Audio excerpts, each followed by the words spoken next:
is 6 o'clock. A lot to get to today. We'll check in with George a little bit later for the weather. First, though, our breaking news. Yes, we have big breaking news from Midtown Tulsa this morning.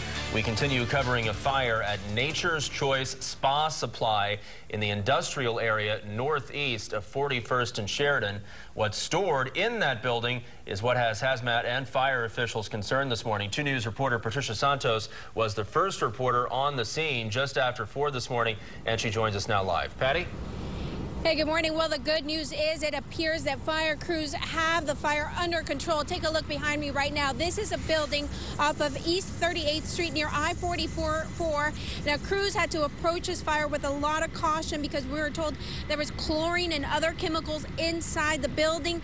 We were first on scene, and take a look at what we saw when we first arrived. Now, all of these chemicals can be very dangerous, so crews had to be very careful in approaching this area and also monitoring the air and the water that was used to put out this fire. Nearly a dozen fire crews were on scene this morning. A lot of smoke coming out of that building. Some streets were closed initially as fire crews tried to assess exactly how dangerous this situation was. An ambulance was also standing by, and we are told that it was a security guard who spotted the fire and called the fire department to see this. There's also, we know that there's a placard outside the building that told fire crews exactly how dangerous and what kind of chemicals were inside this building.